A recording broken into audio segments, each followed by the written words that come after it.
na hemocromatose ou por reduzir o excesso de hemácias na policitemia vera.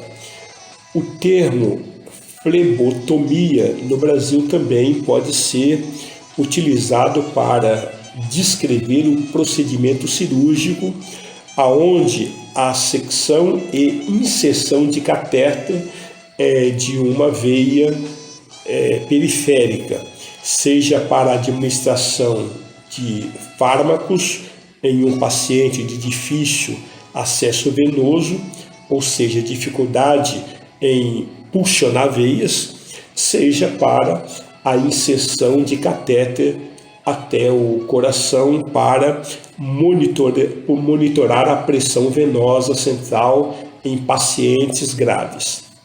Nos Estados Unidos da América, o termo é utilizado para qualquer procedimento de punção de veia, seja para a coleta de sangue, para exames, seja para a retirada.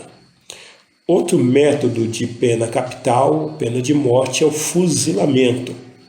O fuzilamento é um método de execução de pena de morte, especialmente em tempos de guerra. Um pelotão de fuzilamento é composto por um grupo de pessoas, geralmente soldados, que recebem ordens para disparar em simultâneo contra a pessoa condenada. Nenhum membro do pelotão pode salvar a vida da pessoa não disparando, reduzindo o incentivo mortal para desobedecer a ordem. Em alguns casos, um membro do pelotão de fuzilamento recebe uma arma contendo uma bala falsa, sem ser dito a quem foi atribuída.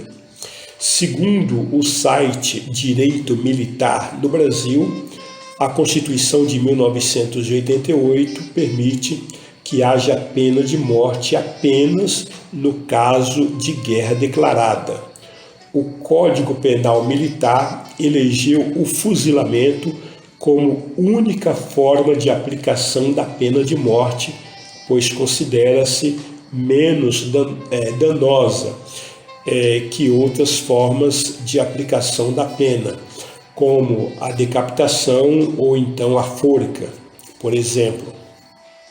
Nos Estados Unidos, por exigência da comunidade mórmon, a execução por fuzilamento para crimes comuns voltou a ser prevista nos estados de Idaho e Utah. Porém, o fuzilamento só pode ser aplicado se o próprio condenado o solicitar em lugar da injeção letal.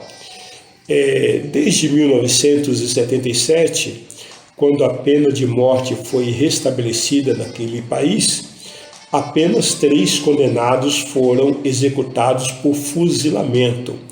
Então foram Gary Galmore, em 1977, John Albert Taylor, em 1996, e Ronnie Lee Gardner, em 2010, todos dos estados de Utah. O modelo da arma utilizada nesses casos era carabinas Winchester modelo 94, calibre .30-30. Em Utah, desde 1850, 40 condenados foram executados por pena de morte. Outras 4 pessoas, ou melhor dizendo, outros 4 presos dos 10 a serem executados também escolheram o fuzilamento antes de 2004, já que neste ano a forma de execução foi eliminada por gerar muitas críticas, inclusive por parte da mídia. Como mata, um pelotão de fuzilamento fica disposto a cerca de 6 metros de distância da vítima e dispara simultaneamente tiros da arma de fogo contra ela, que é vendada e tem seus pés e mãos amarrados. A posição de morte pode ser sentado ou em pé.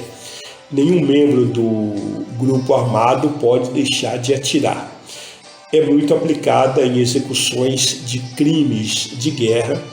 Até países que não aplicam a pena de morte, em outras circunstâncias, como no caso o Brasil, prevê o fuzilamento militar. Como morre? Pelo fato de os tiros partirem de diversas direções e alturas, a vítima sofre lesões em vários órgãos do corpo ao mesmo tempo. A morte se dá por hemorragia ou por lesão direta pelo projétil no sistema nervoso central, no caso de uma bala atingir a cabeça de imediato. O condenado leva cerca de 2 minutos para morrer. O grau de sofrimento é médio e onde é aplicada nos Estados Unidos da América, na China, na Somália, no Taiwan, em Uzbequistão, melhor dizendo, Guatemala e Vietnã, entre outros países. Outra modalidade de pena de morte é o garrote vil. Garrote vil, ou simplesmente garrote, é um artefato utilizado como instrumento de tortura, podendo provocar o óbito do suplicado. O garrote era aplicado ao pescoço da vítima, mantida imóvel, amarrada em uma cadeira. É originário da Espanha, onde vigeu legalmente desde 1820, até a abolição da pena de morte pela Constituição de 1978. Este método também foi utilizado em diversos países da Ibero-Americana durante a conquista da América, como para executar o imperador Atahualpa em 26 de julho de 1533. No caso desse método de execução, o adjetivo vil vem do sistema de leis estaduais por uma questão simbólica. A decapitação era reservada aos nobres e às pessoas mais ricas, enquanto que o garrote era uma forma mais vulgar de execução, aplicada a todos os criminosos do campo, por exemplo. Alguns anos depois da sua criação, o garrote foi alterado pela colocação de um colar de ferro que tinha um pequeno buraco por onde entrava um parafuso que quebrava o pescoço da vítima.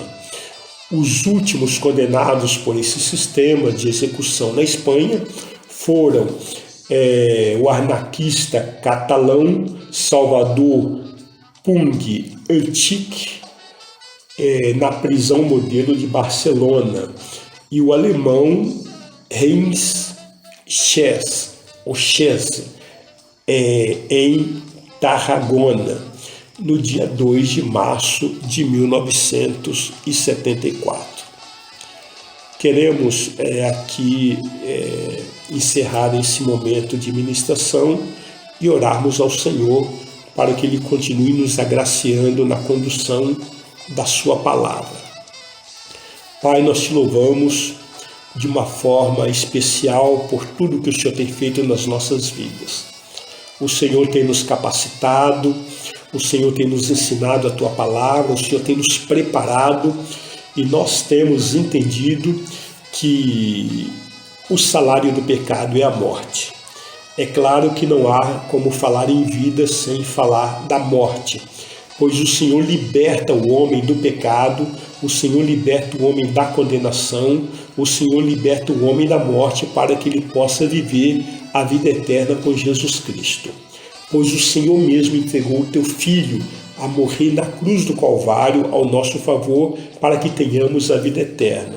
E assim eu peço o teu esclarecimento, o teu entendimento sobre cada um desses que estão nos ouvindo e que esta palavra de maneira nenhuma possa trazer medo ou possa trazer constrangimento ou mesmo aflição na vida desses que estão nos ouvindo, mas pelo contrário, essa palavra nos transborde de ânimo, nos transborde de esperança. O Senhor suba no nosso coração em temor para que possamos caminhar na Tua presença em santidade.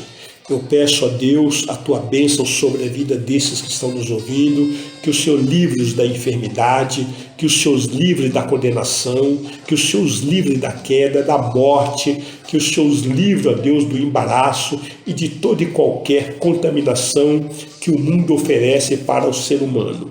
Em nome de Jesus nós oramos com ações de graças, sabendo que o Senhor é poderoso para nos conceder infinitamente mais do que tudo que pedimos ou imaginamos, segundo o Teu poder que opera através das nossas vidas. Assim nós oramos agradecidos, no exaltado e sempre excelente nome de Jesus Cristo, o nosso único Senhor, o nosso único Salvador. Amém.